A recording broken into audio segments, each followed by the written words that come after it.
Morning all of you. आपके अपने YouTube channel GS express 2 में हम आपका पुनः स्वागत करते हैं। जैसा कि आप लोग जान रहे हैं, हम लोग मध्यकालीन इतिहास का अध्ययन कर रहे हैं और मध्यकालीन इतिहास में हमने तुगलक वंश तक अध्ययन कर लिया है। अब हम लोग जिस वंश का अध्ययन करने वाले हैं उसका नाम है सैयद वंश, और सैयद वंश का कार्यकाल जो होता है वह होता है 1414 ईस्वी से 1451 ईस्वी तक। इसमें सिर्फ 4 शासकों ने शासन किया है, जो कंपटीशन की दृष्टि से बहुत इंपॉर्टेंट तो नहीं है, फिर भी हम इसे छोड़ नहीं सकते हैं। तो यहां ध्यान रखिएगा, 4 शासकों में जो पहला आपका शासक है उसका नाम है खिज्र खां।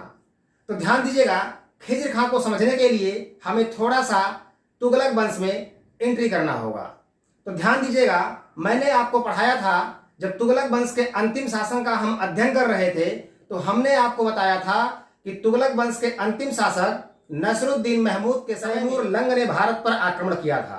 और जब आक्रमण किया था तो सुल्तान जो है राजधानी छोड़कर भाग गया था, और जब भाग गया था तो तैमूर ने 15 दिन तक उसका इंतजार किया, और जब वह वापस नहीं आया तो उसने अपने जीते हुए सारे प्रदेशों को खिज्र खां को सौंप कर वापस चला गया। और जब वापस चला गया तो खिज्र खां ने भी 1414 तक इंतजार किया, लेकिन इसके बावजूद जब नसरुद्दीन महमूद वहां वापस नहीं आया तो उसने एक नए वंश सैयद वंश की नींव डाली। अब ध्यान दीजिएगा, सैयद वंश की जब इसने नींव डाल दी तो क्वेश्चन आपसे पूछेगा कि सैयद वंश का संस्थापक कौन था, तो आप कहेंगे खिज्र खां था। कौन था? खिज्र खां था। अब ध्यान रखिएगा, पूरे दिल्ली सल्तनत के इतिहास में सिर्फ 2 शासक ऐसे हैं जिन्होंने वंश की स्थापना तो की, लेकिन उन्होंने सुल्तान की पदवी को धारण नहीं किया। कौन कौन थे? पहला गुलाम वंश का संस्थापक था जिसका नाम था कुतुबुद्दीन ऐबक। उसने किसी सुल्तान की पदवी को धारण नहीं किया था, बल्कि उसने मलिक ए सिपह सलार की पदवी को धारण किया था। और यहां पर जो एक खिज्र खां है, इसने जो है रैयत ए आला की उपाधि को धारण किया था। तो ध्यान दीजिएगा, खिज्र खां को सैयद वंश का संस्थापक माना जाता है। इसने सुल्तान की उपाधि को न धारण करके बल्कि रैयत ए आला की उपाधि को धारण किया। यह खिज्र खां तैमूर के पुत्र शाहरुख को अपना प्रतिनिधि मानता था और उसे वार्षिक नजराना भेजता था।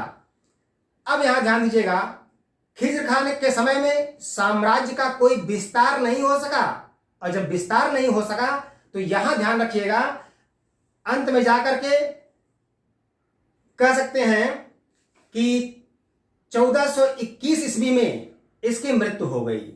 और जब इसकी मृत्यु हो गई तो उसके बाद इसका पुत्र मुबारक शाह दिल्ली के गद्दी पर आसीन हुआ। ध्यान दीजिएगा, इसके बचपन का नाम या इसका प्रारंभिक नाम कह सकते हैं, क्या नाम था? मुबारक खां नाम था, लेकिन उसने मुबारक शाह की उपाधि के साथ वह दिल्ली के सिंहासन पर आसीन हुआ। यह थोड़ा सा इंपॉर्टेंट है, इस पर ध्यान रखिएगा। यह जो मुबारक शाह था, यह 1421 ईस्वी से लेकर के 1434 ईस्वी तक शासन किया था। कब तक किया था? 1421 ईस्वी से लेकर के 1434 ईस्वी तक शासन किया था। इसकी खास बात क्या थी कि इसने अपने दरबार में याहिया बिन अहमद सरहिंदी, क्या नाम था? याहिया बिन अहमद सरहिंदी को अपने दरबार में संरक्षण दिया था। और यह इतिहासकार ने क्या किया कि इसने तारीख ए मुबारक शाही नामक एक पुस्तक की रचना की।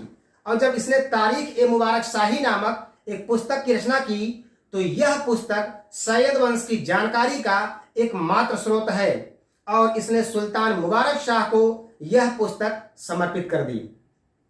अब ध्यान दीजिएगा, इसने मुबारकाबाद नामक एक नगर को बसाया था जो यमुना नदी के किनारे बसा था। और उसके बाद हुआ क्या कि उसी नगर का निरीक्षण करते समय इसकी हत्या कर दी गई। और जब इसकी हत्या कर दी गई तो सत्ता की सारी बागडोर इसके वजीर सरवर उल मुल्क ने संभाल ली। किसने? सरवर उल मुल्क ने संभाल ली। अब ध्यान दीजिएगा, जब मुबारक शाह मर गया तो उसके भतीजे मोहम्मद बिन फरीद ने दिल्ली पर अपना राज्याभिषेक करा लिया। तो ध्यान दीजिएगा, हमने आपसे क्या कहा? हमने कहा कि जब मुबारक शाह की मृत्यु हो गई तो उसके भतीजे मोहम्मद बिन फरीद ने अपना राज्याभिषेक करवा लिया। लेकिन सत्ता की जो वास्तविक बागडोर थी वह उसके वजीर सरवर उल मुल्क के हाथों में थी। यह कंडीशन लगभग 6 माह तक चलती रही। 6 माह के बाद क्या हुआ कि मोहम्मद शाह ने अपने नायब सेनापति कमाल उल मुल्क की सहायता से सरवर उल मुल्क की हत्या कर दी। और जब सरवर उल मुल्क की हत्या कर दी तो यहां इस बात का ध्यान रखिएगा कि अब सत्ता की वास्तविक बागडोर मोहम्मद शाह के हाथों में आ गई।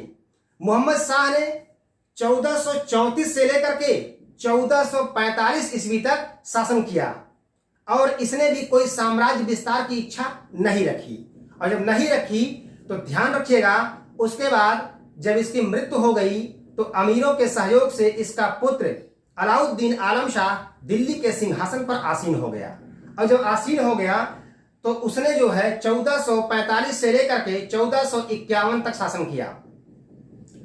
इसमें क्या हुआ कि वह अपने शासन के अंतिम दिनों में अर्थात 1451 में अपने एक गवर्नर को बुलाया जो दीपालपुर का गवर्नर था, नाम था बहलोल लोदी।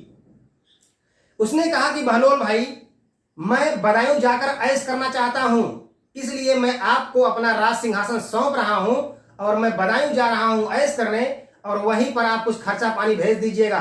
और जब खर्चा पानी भेज दीजिएगा तो मैं वहीं पर रहूंगा। और वह चला गया बदायूं ऐश करने।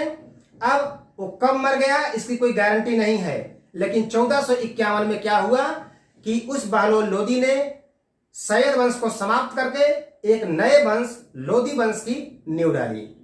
अब पूरे सैयद वंश का इतिहास मैं एक बार संक्षिप्त रूप में आपको बता रहा हूं। ये बहुत ज्यादा कंपटीशन की दृष्टि से इंपॉर्टेंट नहीं है। क्या क्या पूछ सकता है उस पर ध्यान दीजिएगा।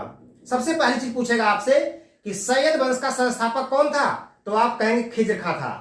पूछेगा पूरे दिल्ली सल्तनत में ऐसा कौन शासक था जिसने सुल्तान की पदवी को धारण नहीं किया था, तो या तो कुतुबुद्दीन ऐबक का नाम रहेगा या तो खिज्र खां का नाम रहेगा।